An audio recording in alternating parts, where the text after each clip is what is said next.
थोड़ी कम पतली कर लूँ क्या, बात नहीं चलेगी। तो शो के बारे में यही कहना चाहूँगा कि जब मुझे शो के बारे में फ़ोन आया था और जिस हिसाब से मुझे कॉन्सेप्ट बताया गया था, तो सबसे अच्छी बात मुझे ये लगी थी कि इसमें किसी हद तक हम थोड़ा सा गर्ल्स एजुकेशन के ऊपर भी बात कर रहे हैं कि लड़कियों का पढ़ना कितना ज़रूरी है।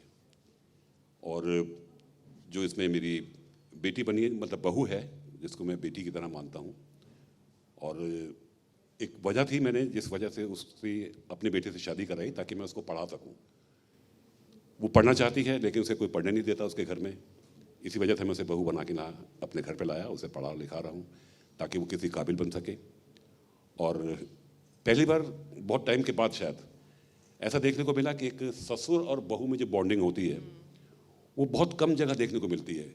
कई जगह पे सास बहू की बॉन्डिंग देखने को मिली है, अच्छी बॉन्डिंग, लेकिन ससुर और बहू की बॉन्डिंग बहुत कम देखने को मिलती है। और इसमें मैं ससुर और बहू नहीं, हम लोग बाप बेटी से ज़्यादा हैं। मेरी अपनी 2 बेटियां भी हैं, बहुत प्यारी बेटियां हैं मेरी, लेकिन कहीं कहीं मैं उन दोनों से ज़्यादा तवज्जो अपनी इस बेटी आशी को देता हूँ, क्योंकि इसे मैं अपने भरोसे, अपनी वजह से मैं इसको लेकर यहाँ पे आया हूँ। तो मेरा कर्तव्य बनता है, मेरा फ़र्ज़ बनता है कि मैं इसकी हर चीज़ पूरी करूँ, इसकी हर ख्वाहिश पूरी करूँ। और इससे इतना प्यार है मेरा कि मैं इसके लिए किसी से भी लड़ जाऊँगा। मैं इसके खिलाफ किसी से कुछ सुन नहीं पाता हूँ। और क्योंकि मैं वैसे अंदर से खुद भी बहुत इमोशनल हूँ, तो इसके साथ मेरी बॉन्डिंग वैसे ही बहुत अच्छी हो गई। डे 1 से हमारा बाप बेटी वाला रिश्ता हो गया। आज भी ये मुझे मेरे नाम से नहीं पुकारती, अब ये मुझे बाबा ही बोलती है बाहर भी। तो अब मेरा करैक्टर भी मैंने आपको यही बताया कि एक अच्छा बाप है। इससे पहले मैंने अच्छे बाप के रोल किए, गलत बाप के रोल भी किए, लेकिन ये एक सबसे अलग है और जो चीज़ मुझे पसंद आई थी। Okay, so thank you for appreciating the promo first of all. और मैं ये जेन्युइनली इसलिए नहीं बोल रही हूँ कि क्योंकि ये मेरा शो है मैं इसकी तारीफ़ करूँगी। मेरा और भरत का इस चीज़ पे डिस्कशन भी हुआ था जब हम लोगों की फ़र्स्ट टाइम रीडिंग हुई थी कि शो का कॉन्सेप्ट मुझे बहुत अच्छा लगा। लाइक यू नो, जैसे बाबा ने भी बोला कि सास ससुर का ये क्या बोलते हैं, सास बहू का बहुत ज़्यादा रिलेशन दिखाते हैं या तो फिर लव स्टोरी दिखाते हैं। ये एक ऐसा ड्रामा है जिसमें आपको लव स्टोरी भी देखने मिलेगी, एक लड़की का एक अपने परिवार के लिए क्या रिस्पॉन्सिबिलिटीज़ है वो भी दिखेगी, एक बाबा के साथ उसका कितना स्ट्रॉन्ग इमोशनल कनेक्ट है वो भी दिखेगा। और जैसे इन्होंने बताया भी आप लोगों को, डे 1 से लेके अभी तक on screen, of screen, phone पे कभी भी मैंने इनको सर नहीं बुलाया। मेरा इनके साथ ऐसा कनेक्ट है ना कि मैं उनको बाबा ही बुलाती हूँ, अभी भी मैं बाबा बाबा ही बोलूँगी।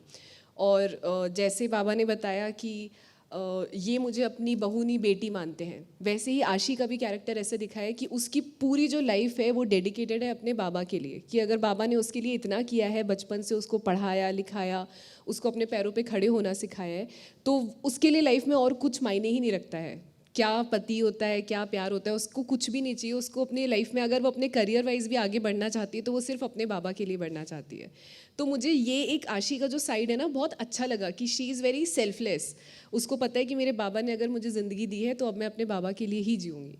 तो पूरे शो में मेरा सबसे ज़्यादा जो स्ट्रॉन्ग बॉन्ड दिखा है वो मेरे बाबा के साथ दिखाया हुआ है। एंड आशी की सबसे अच्छी बात क्या लगती है, जो आपको लगता है कि रियल लाइफ में भी आपकी और आशी की बॉन्डिंग इस पॉइंट पे काफ़ी सिमिलर है? एक्चुअली सिमिलर बिल्कुल भी नहीं है, बट मैं आशी से सीखना बहुत कुछ चाहूँगी। जैसे जब मैंने कुछ सीन्स भी किए ना कि आशी के लाइफ में कुछ भी हो जाए, कैसे भी हो जाए ना, वो रोएगी धोएगी सब कुछ करेगी, लेकिन बाद में वो उसी स्ट्रेंथ के साथ वापस खड़े होकर स्माइल होकर अपनी लाइफ में वापस आएगी। तो मुझे ऐसा लगता है मैं रियल लाइफ में आशी जैसी काफ़ी हद तक नहीं हूँ। जैसे जनरली लड़कियाँ रहती है, काफ़ी बबली चौपी रहती हैं, मैं भी काफ़ी हद तक वैसी हूँ। तो मेरे लिए आशी के कैरेक्टर में ढलना शुरू में बहुत मुश्किल था कि एकदम सीधी सादी सी, सिंपल सी, सोफिस्टिकेटेड है। But now that we have been shooting like for I guess 20-25 days और मोर, तो अब मैं जैसे जैसे आशी के कैरेक्टर में ढलने लगी हूँ ना, मुझे लग रहा है कि आशी जैसी लड़कियाँ बहुत प्यारी होती है एंड हमें ऐसा बनना चाहिए। हम अपने एल्डर्स की इतनी रिस्पेक्ट करते हैं, हम सेल्फलेसली उनके लिए सोचते हैं, हमें अगर कोई डांटता भी है तो हम उसका ऐसे स्ट्रांगली उसको अपनी ईगो पे नहीं लेते हैं। जैसे मुझे मेरी काकी अगर कुछ भी बोलती हैं तो मैं स्टिल उनको बहुत रिस्पेक्ट करती हूँ कि हाँ what ever she is saying, मैं कभी उसको दिल पे नहीं लेती हूँ, रोती धोती हूँ ऑब्वियसली, लेकिन फिर वापस खड़ी होती हूँ मैम। स्ट्रॉन्ग कैरेक्टर है, बहुत ही ज़्यादा स्ट्रॉन्ग कैरेक्टर है। और मुझे ख्याति मैम से सीखने के लिए सबसे ज़्यादा पता है क्यों मिलेगा, बिकॉज वो रियल लाइफ में बिल्कुल ऐसी नहीं है। She is very very very sweet. तो जब मैं कभी सर जैसे ही बोलते हैं ना रिस्पेक्ट योर मार्क, अपने मार्क पे आओ, वो अपने कैरेक्टर में जब आती है ना, I am like she is not this person, how is she doing this. तो उनका कैरेक्टर मुझे लग रहा है बहुत स्ट्रॉन्ग है और वो बहुत बहुत बहुत ही अच्छे से निभा रही है अपने कैरेक्टर को। व्हेन शी स्कोल्ड्स मी ना, तो मैं एक्चुअली डर जाती हूँ, और डर वो रिस्पेक्ट वाला भी कि मैं उनसे नज़र मिला ही नहीं पाती हूँ। Most of the times when she is speaking to me ना, I am like this only.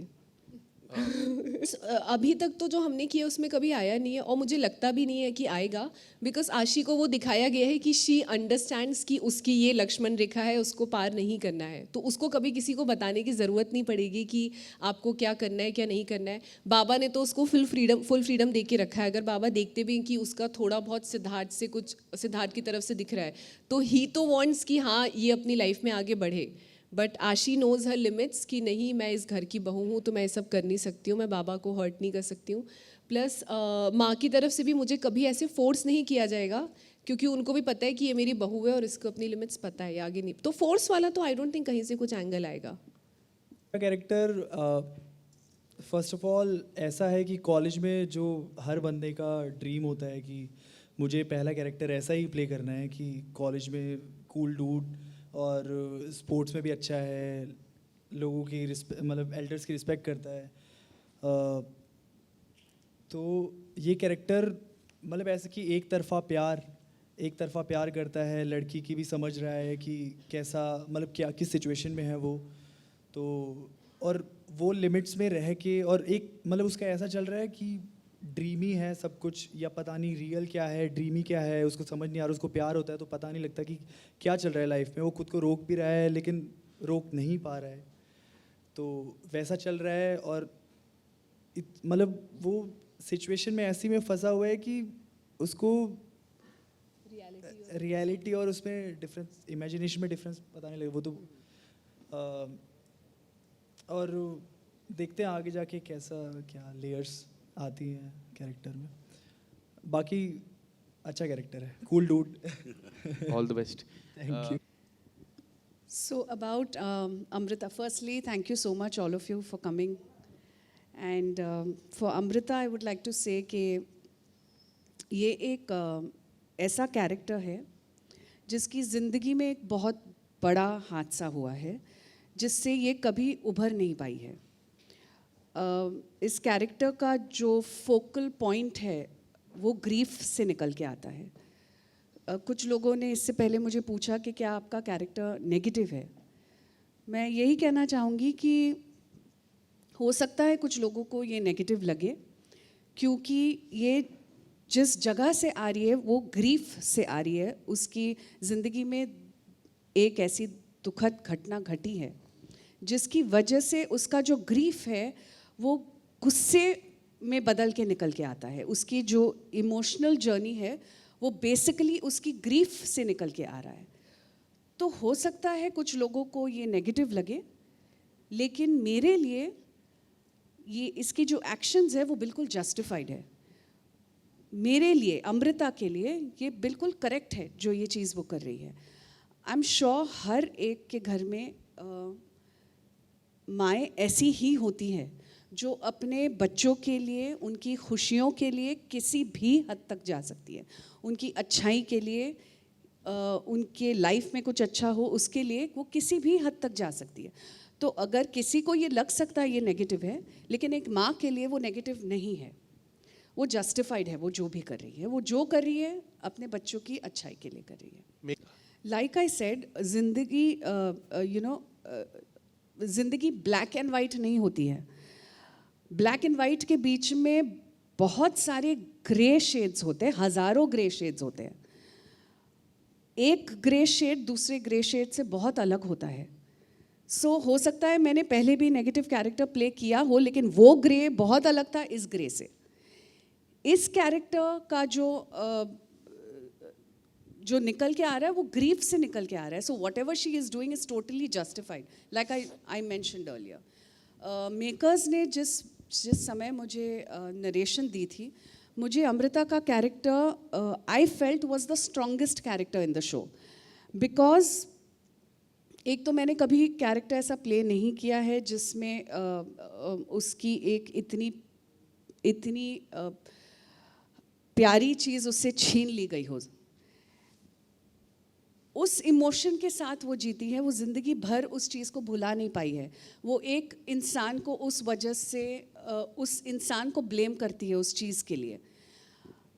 मजबूरी ये है कि उस किरदार को मजबूरन हम अपने घर में ले आए हैं, जिसकी वजह से ये सब कुछ हुआ है उसकी लाइफ में। अब उनके इंटरपर्सनल रिलेशंस क्या है, हर एक फैमिली मेम्बर का उस इंसान से इंटरपर्सनल रिलेशनशिप क्या है, that makes the show very very very you know relatable. कोई कुछ लोग हैं जो इस चीज़ को नेगेटिवली देख रहे हैं, कुछ लोग हैं जो इस चीज़ को पॉजिटिवली देख रहे हैं कि इसमें उस लड़की की कोई गलती नहीं थी, लेकिन मेरे लिए शी इज़ रॉन्ग, इसकी वजह से सब कुछ हुआ है। So it's basically about the interpersonal relationships. Actually वो सब हैंडल करने की मुझे ज़रूरत ही नहीं पड़ती है। मेरे बाबा ना बहुत नॉटी है, रियल लाइफ में भी और रियल लाइफ में भी। तो मुझे जहाँ जहाँ काकी मुझसे कुछ बोलती हैं, एज आई टोल्ड यू कि मैं कभी उनको ना नुकुर लेकिन परंतु नहीं कर सकती हूँ, बट बाबा मुझे बाय हार्ट समझते हैं। तो जहाँ भी अगर काकी मुझे किसी भी चीज़ के लिए रेस्ट्रिक्ट करती हैं तो बाबा मेरे सामने आके खड़े हो जाते हैं और वो किसी न किसी बहाने से कुछ ना कुछ ऐसा कर देते हैं कि मैं अपनी चीज़ कर पाऊँ। तो मेरी लाइफ में कभी भी कुछ भी प्रॉब्लम्स आती हैं, कभी भी कुछ ऐसे हर्डल्स आते हैं, तो मुझे उसके टेंशन लेने की ज़रूरत ही नहीं पड़ती है, सब बाबा कर देते हैं मेरे लिए। लाइक हम लोग ने ऐसे सीक्वेंसेस एक्चुअली शूट भी किए हुए हैं जिसमें बाबा कुछ ना कुछ कभी नॉटी प्ले करके, कभी गुस्से में, कभी कुछ कैसे कर करके ही let's me do what I want. Okay, naturally मतलब अगेन वही सवाल वही होता है नेगेटिव वाला। कभी भी कोई कैरेक्टर या कोई इंसान नेगेटिव होता नहीं है, हालात उसे नेगेटिव बनाते हैं या उसे कुछ ऐसा गलत सोचने में मजबूर करते हैं। हमारे वैसे मेरे और मेरी वाइफ के रिलेशन बहुत अच्छे हैं, हमारा आपस में कोई ऐसी टसल नहीं है। सिर्फ टसल कहाँ से शुरू हुई, जहाँ से आशी आती है, क्योंकि मैं आशी को बहुत प्यार करता हूँ और उनके पास एक वजह है आशी से नाखुश रहने की, यही वजह है बस। तो मेरी अगर उनके कभी कोई टसल होती है तो इस बात को लेके होती है, बाकी हमारा आपस में रिलेशन बहुत अच्छा है। ओके। यार आसानी से मिलता ही नहीं है, एफर्ट तो डालने पड़ते हैं।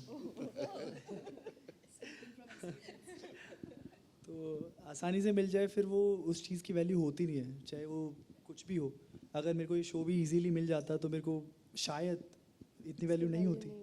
तो मेरे को अब पता है मेरे काम की क्या वैल्यू है, अभी मैं यहाँ हूँ तो उसकी क्या वैल्यू। तो इसलिए आशी अगर मुझे मुश्किल से मिलती है तो मैं उतनी कद्र करूँगा उसकी जितनी शायद मेरे को एकदम से मिल जाती तो मैं नहीं करता। Thank you. Thank you. मैंने जैसे इससे पहले भी बताया था ना, मेरे लिए लाइफ में बाबा से बढ़ के कुछ भी नहीं है। तो इवन इफ़ काकी को भी अगर ऐसा लगता है कि नहीं मैं एक वाइफ हूँ किसी की, तो जितना अभी तक हमने शूट किया है ना, मेरे माइंड में कहीं से वो चीज़ भी नहीं कि मैं किसी की वाइफ हूँ या किसी की क्या हूँ। मेरे लिए एवरीथिंग इज़ माई बाबा। तो मेरी लाइफ में बाबा के प्यार के आगे किसी और का प्यार कुछ मायने ही नहीं रखता है। तो किसी का ख्याल अगर मेरे मन में आता है, मैं वो गिल्ट में चले जाती हूँ कि नहीं, I can not do this, ये मैं अपने बाबा के साथ इनजस्टिस कर रही हूँ। तो मुझे अगर पता भी चलता है कि सिद्धार्थ मुझसे प्यार करता है, तो भी मैं उस चीज़ को इग्नोर करने की कोशिश करती हूँ। और अगर कभी मुझे लगता है कि नहीं मैं फिसल रही हूँ, तो मैं तुरंत संभल के और अपने बाबा के पास वापस आती हूँ। सो मेरे लिए बाबा के प्यार के सिवा और किसी के लिए कोई जगह नहीं है। सॉरी सिद्धार्थ।